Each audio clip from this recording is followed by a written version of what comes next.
Kiran. Good evening, everyone, and thank you, Gautam, for the warm introduction. Without further ado, I'll share my slides. As Gautam said, I hope you can all write down your questions on the chat box or ask at the end of the session as time permits.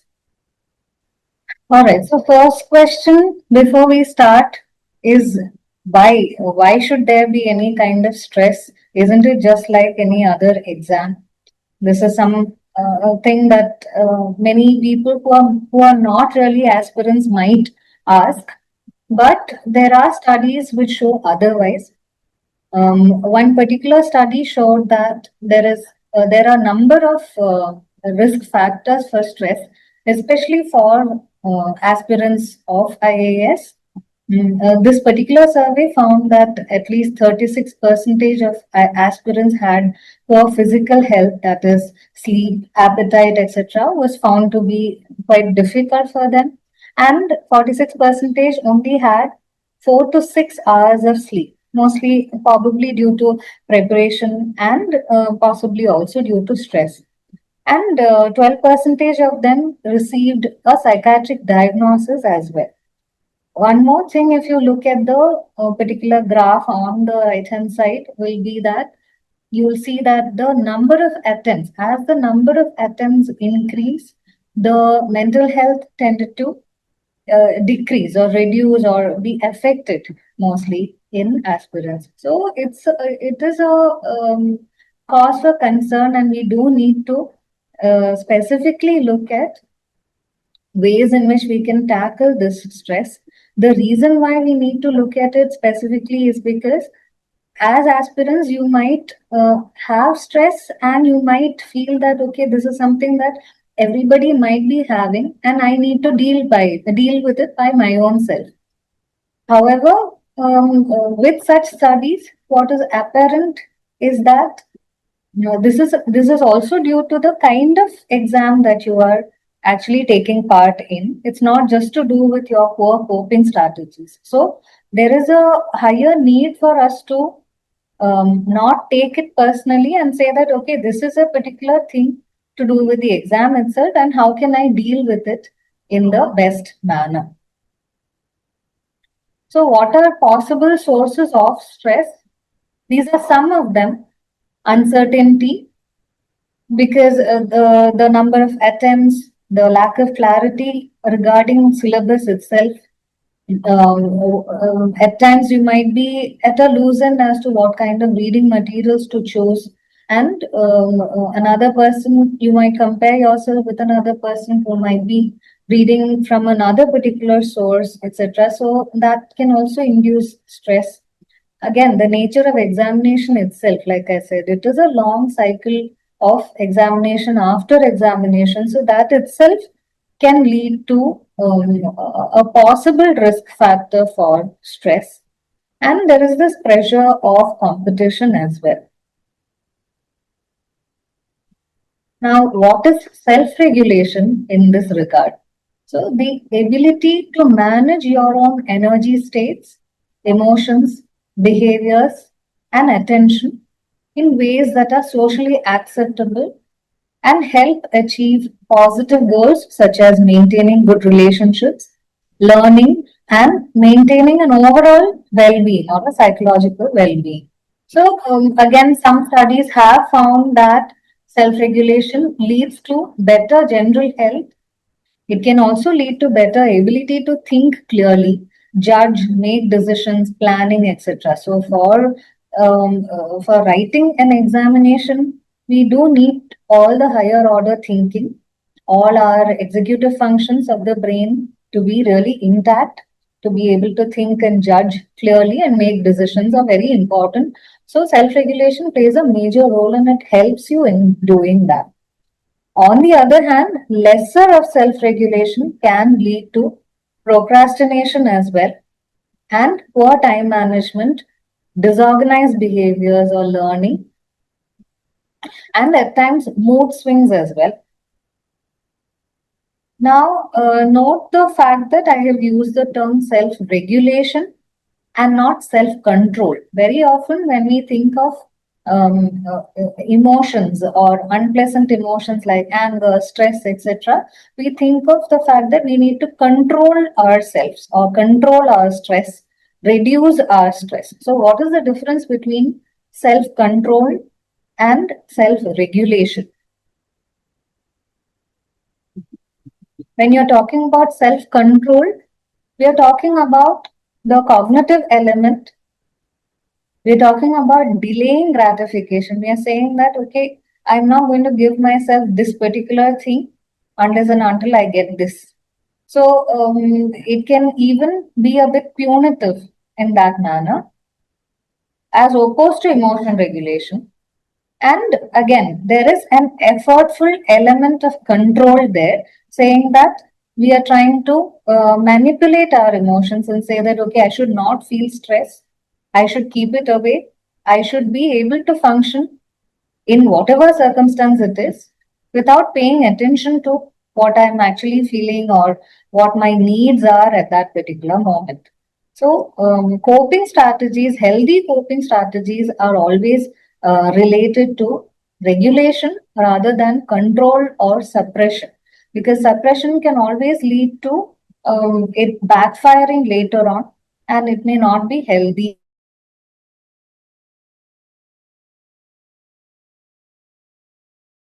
here. And I'd like you to think of what number you seem to be at the present moment. Which number are you on the tree? Do you feel like you're a 5 on the ground? You feel a bit angry, maybe.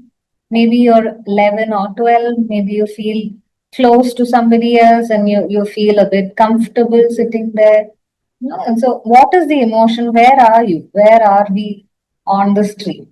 If I have to mention my own emotional state, I would say that maybe I'm maybe 10 or 11 or 12. I feel happy. I feel that sense of belongingness right now that I'm here with you all. So, where are we? Just take a moment.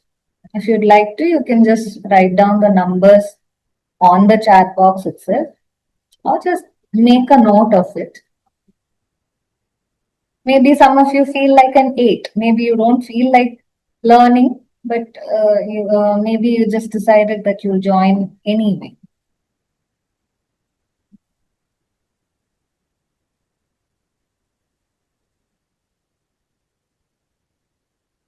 So keep that as it is. And now we're talking about what emotion regulation is, what all it comprises of. So the first component of emotion regulation is awareness of emotions. Then, what is the purpose of emotion? And how do we manage these emotions? If not suppression, like I said, if you're not trying to control them, if you're not trying to manipulate them or hush them, etc., then how are you going to manage them? So, the first step of this is what we just did, awareness of emotions. Before showing this blog, we might not always be aware of what we are feeling unless and until we take a pause, we take a moment and check in with ourselves. So when we are aware of that emotion, it is only afterwards that we will be able to try and manage them or regulate them. So awareness is extremely important here. So awareness of emotion, we might get that feedback from our body saying that, okay, I feel happy, or I feel sad, or I feel fear or anxiety. Maybe I feel disgust or anger, surprise. A multitude of emotions might be present. Now, coming to the second part, what is the purpose? Do you think that each and every emotion might have a purpose? What is the message that it is trying to convey, or what is the function of each of the emotions that we feel? So happiness is trying to tell us that I want more of this. Whatever we are doing at that moment, I feel like I want more of this. Sadness might be this was not what I wanted, or that maybe I miss him, I feel hurt. These might be different functions of that particular emotion. Fear or anxiety, maybe with regard to the future, etc. When we think about fear and anxiety, it is a message that we feel a bit unsafe, or we feel there could be danger. Now, at times there may not be a particular danger, but our body feels like this. Whatever emotion we feel is coming from the body, and we organically feel this particular way because our body feels a bit unsafe. So, what does it need during that time? It's like a GPS. So, emotion is like a GPS which is telling us, okay, our body needs some comfort. If it is showing anxiety, it means that, okay, I'm feeling a bit unsafe. So, what do you tell a friend who feels a bit unsafe or a bit scared? So, it needs a bit comfort. Disgust might be telling us that this particular thing is not something that I like. This is against what I believe in. Anger. Anger is just an emotion that is trying to tell us that someone is disrespecting us. This is not the way that I want to be treated, or there could be injustice. So it's an indicator that, okay, there is something wrong here. If there is some kind of injustice here, this is not the way that people need to treat me. So it's, in a way, it is trying to look out for us. Each of these emotions are trying to look out for us in different ways. Lastly, surprise. Surprise might be telling us that I feel joy, I welcome this, just like happiness. So we tend to navigate more towards those particular situations which give us these particular emotions. So it is important that we educate ourselves about these emotions. Very often we feel that when we have emotions like anger, anxiety, or stress, etc., we try to push them away. Like I said, we try to suppress them because we feel that they are not good emotions, they are bad emotions, or they are negative emotions per se. So there are not really good or bad emotions, they are just pleasant or unpleasant. Like I said, each of these emotions that we call good or bad seem to be giving us some kind of an indicator as to what we need to do. If we did not have anger, would we stand up for injustice or stand up against injustice? Think about it. And if we didn't have anxiety, would we really know where danger is? Would we keep ourselves safe from danger? So it's all of these emotions are needed at some point of time or the other. And it's like I said, it's like a GPS trying to give us an indication of what we need at that time. And all emotions try to serve a purpose. It's only trying to communicate a particular message to us. Very often people tell us that I don't want to be afraid, so I try to push it away. So we tend to be afraid of anxiety. We tend to be tensed about tension itself. So we tend to run away from certain emotions. And what happens when we do that? Say suppose there is a particular person that we are trying to run away from without giving them any idea of why we are running away from them. They'll tend to come behind us and get to know what the answer is, isn't it? What the reason is for us to run away from them. So emotions are also like that. If we run away from them, they have a tendency to come um, poke themselves in our life again and again. One thing that we can be assured by is that no emotion is permanent. So each of these emotions are not going to last forever. They are all temporary, they are all fleeting. So even if we feel a bit of anxiety, it's like a wave. It can come up and then it can subside on its own. How does it subside? Once we acknowledge. That's why awareness is very important. Once we embrace the particular emotion, saying that, okay, this is the reason why it is here, this is the message that it is trying to convey to us.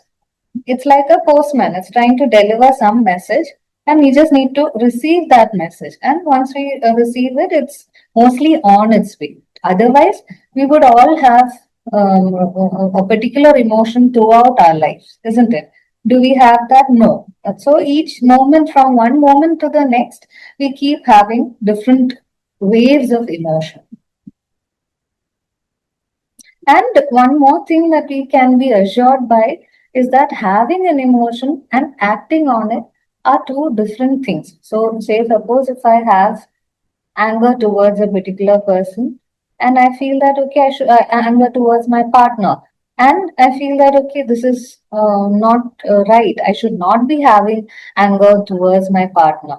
So, anger, whatever emotion we feel, is a legitimate emotion to have. It is valid in its own way, but it need not be that we always act on it. I might choose to deal with that particular anger on my own, or I might prefer to deal with it through another particular means. But it doesn't mean that it is not valid. So now, what do we need to do when we do have these unpleasant emotions like stress or anxiety, worry, or anger, whatever emotion it be? The first thing that we need to do, like I mentioned, is to acknowledge the feeling. Very often, we try to deny the fact that I'm feeling angry, or I might tend to think of myself as somebody who does not ever get stressed. So that can actually aggravate the feeling of stress inside us. It can bottle up that emotion, and at times it can backfire in the long run as well. So we don't want that. So acknowledging the feeling itself can make it easier on us.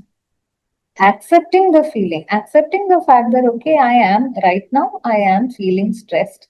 That doesn't mean that I will always be having stress. It doesn't mean that I will act on my stress and I'll act on my anxiety and not write the examination. It just means that it is an emotion right now in this particular cross section of my life. This is what seems to be occurring, and it is trying to tell me something. And allowing the feeling to be there.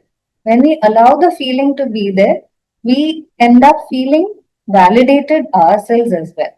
Suppose one of your friends tell you that they are feeling sad or they are feeling a bit helpless about any particular situation. When we deny it, saying that, okay, no, you're not feeling helpless or you should not be feeling helpless, how will they end up feeling? Not really good about themselves, isn't it? We all want a place where we can allow the particular feeling that we are going through to exist. We just need that space for that emotion to exist.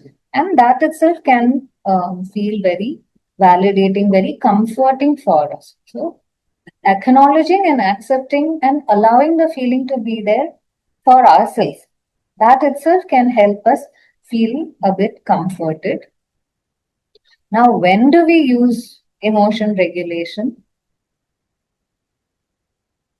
So, when we feel a bit of unpleasant emotions like sadness or anger or anxiety, etc., how do we use that? It is okay to feel sad. It's normal to feel angry in a particular situation that warrants it.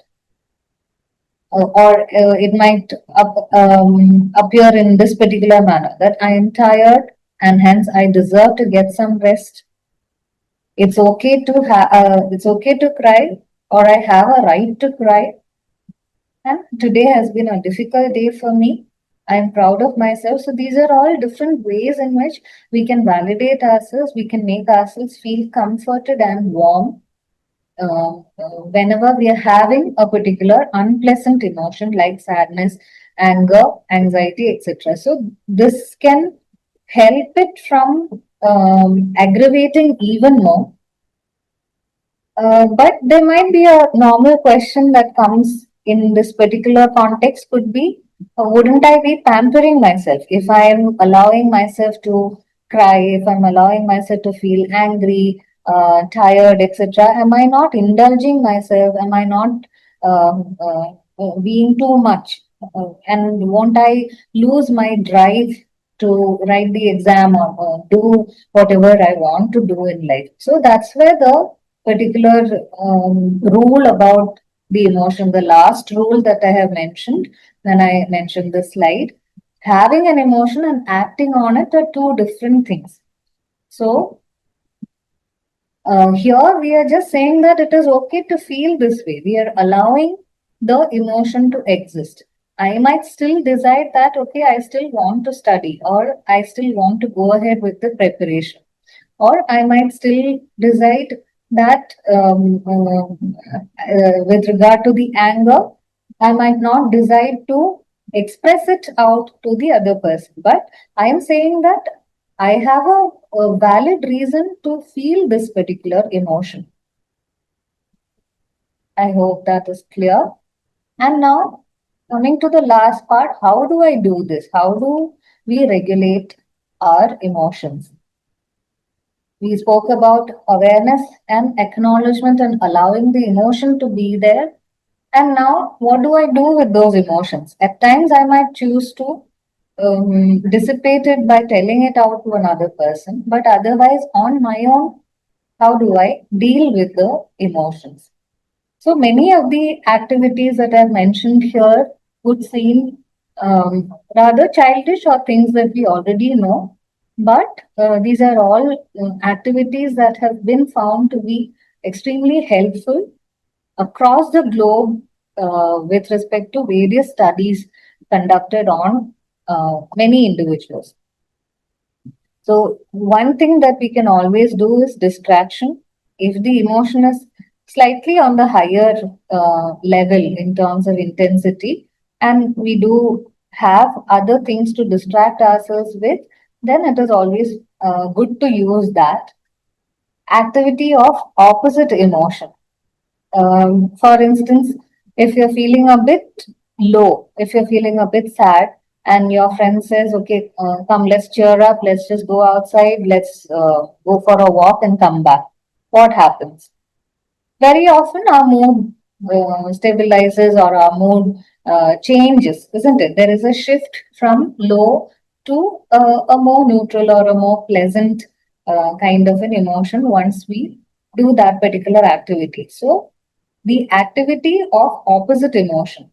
If we are feeling sad right now, what is an activity that might induce an opposite reaction to that, opposite emotion to that? It might be the opposite of sitting by yourself and brooding in your own room, rather going outside or meeting somebody else, etc. Then hobbies. Hobbies and interests are like a lifeline for us. We do need an adequate amount of pleasure and achievement, etc., outside whatever preparation that we are doing. Well, time out. Time out is again time out some small breaks, taking small breaks or vacations from whatever we are doing with a lot of concentration that can actually help enhance the concentration once we are going back to it. Speaking to someone, at times therapy can also help if we are finding it very difficult to manage emotions or on our own and we feel extremely stressed or anxious, etc., or worried about the exam. We can take therapy, and that itself can help regulating our emotions. Lastly, something that I want to emphasize on is the need for rhythmicity. So our body thrives on rhythmicity.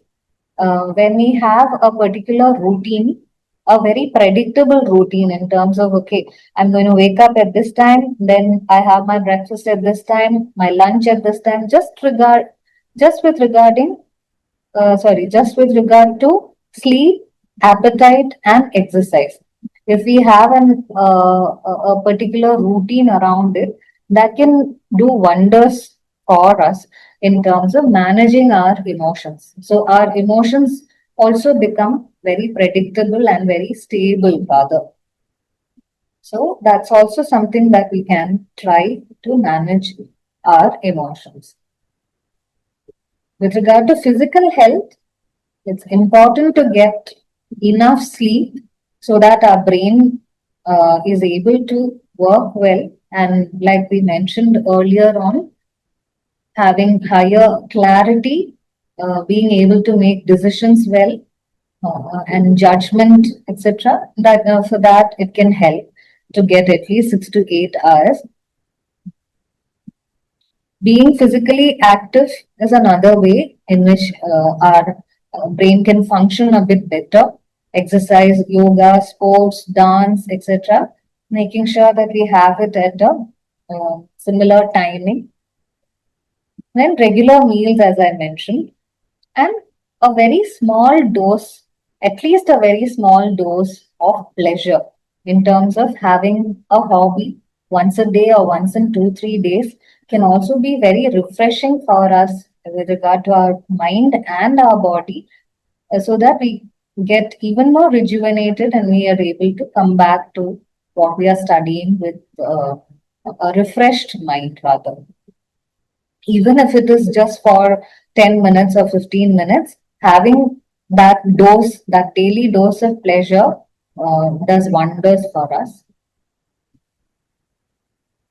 With regard to sleep hygiene, I know many of you might be preparing overnight, etc. also. So, some pointers to keep in mind so that we, again, like I said, we need to take care of our brain so that it is able to help us make decisions better, judge better, give us some kind of a clarity with regard to whatever answers we seek. So, for that, sleep, what we advise is not having any kind of coffee or sodas after 5 p.m., not studying while sitting or lying on the bed.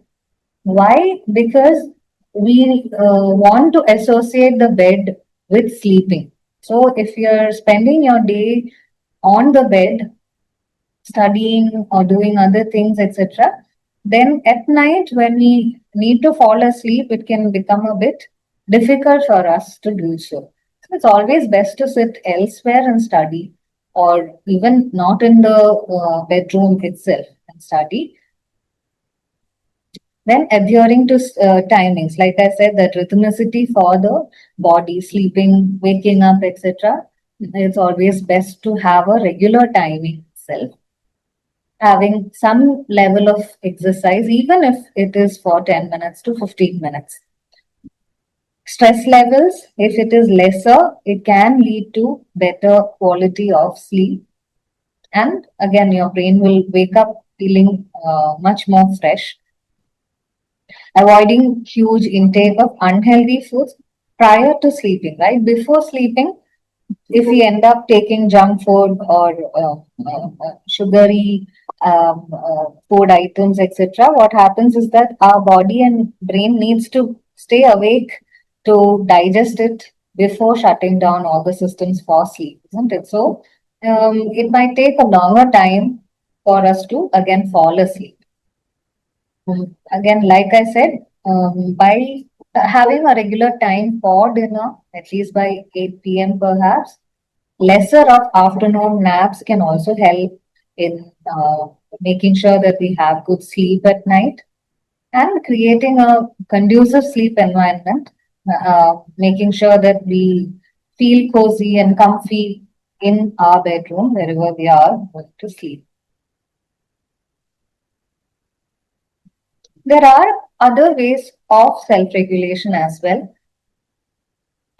Keeping in touch, socializing with friends and family is also one way in which we can ensure that there is some kind of a warmth and regulation. Breaks are extremely important, especially those who are preparing for higher level academics or higher level education, examinations, etc. We see that they hesitate from taking breaks, even 5 minute breaks. They hesitate from doing that. It's extremely important that you need not take very frequent breaks, or you might decide that okay, after a particular portion I might take a break of 5 minutes, etc. That might vary from one person to another as to the need for breaks, etc. But then it's required that you take breaks. It's not healthy to keep continuing studying at a stretch through the day itself can lead to a bit of mental fatigue as well. Consistency over binge studying is what is ideal. And at times, for those who find it appealing, spirituality can also be a way in which self regulation can be helped. Now, our human brain is designed in such a way that it feels like working a bit more when there are some kind of rewards or some kind of a feedback. So, verbal, social, tangible rewards, all of these are things that we can give ourselves, and that itself can help us in our drive to go forward. So, verbal can be just as simple as I'm proud of myself, or just simply hugging yourself, or a tangible reward like food or a pen or a bag, sticker or a decorative item, etc. Just a small tangible thing, something like a token to help us realize that, okay, I made it this far. And now, how do we make these rewards tangible, etc.? And one more thing would be meeting or talking to a friend, or a particular activity that you have always wanted to. These can all of these can be rewards that we can give ourselves. Deciding the task or the timing beforehand is very important. It's not that we decide the particular reward at the end of many tasks, we randomly give ourselves a reward. That may not be enough of a drive. When we decide that, okay, these many chapters, after these many chapters, I'm going to reward myself with this particular thing. It may not be a very big thing, but still cheap enough for us to sustain ourselves. Now, how do we decide the task or the timing? Will this be a good enough way to decide it? I will do gardening if I study well today. So, this is not very specific. So, how do we reframe it? I will spend 10 minutes in the garden watering my plants. Once I finish 30 minutes of studying, or maybe once I finish one particular chapter. So, this way it's more specific, and we understand how we are creating the appropriate reward for the appropriate task. And we need to give that particular prompt for ourselves and make sure that it is, even if it is small, it needs to be significant enough. So if we say it will be an unnecessary waste of money and I'll buy it some other time, then it's not going to be rewarding in itself. The next point is that rewards, how often do you give yourself a reward?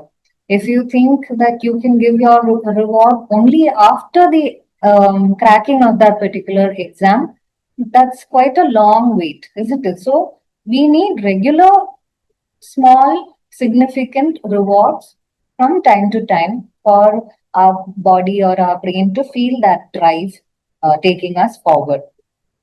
So if I say I'll buy myself a pen I like after 1 year of studying well, it is quite a long gap. So portion wise, it can be weekly. My reward might be weekly. At the end of the week, it can be to do with a particular portion. If I finish this portion, I might give myself this particular small reward. Might be monthly, might be yearly, and at the end of cracking the exam as well. So these are all different durations or ways in which we can give ourselves rewards, and our brain will feel that feedback and feel that drive to go forward. So ultimately, mental health includes emotional well-being with regard to understanding the emotions and regulating them, the psychological well-being, the physical well-being as well, like I mentioned, and social welfare. We cannot exclude any of these at the expense of another one. Lastly, I'd like to end with this particular poem. When an archer is shooting for fun, he has all his skill. If he shoots for a brass buckle, he's already nervous. If he shoots for a price of gold, he goes blind or sees two targets. He's out of his mind. His skill has not changed, but the price divides him. He cares. He thinks more of winning than of shooting. And the need to win drains him of power. So the process of shooting itself is something that we need to keep active and fun as well, alongside looking further into the future where you do reach the end goal or the prize. So that's all from my side. Thank you. There are any questions? You can take it from there. Hello all. So I think you got some idea, you got some information. Yes, I think Shreya has one question. So this is the right time to ask questions. Others also, please be ready with your questions. Okay, you can post your questions here, or you can actually unmute and speak also. So I'll unmute Shreya now.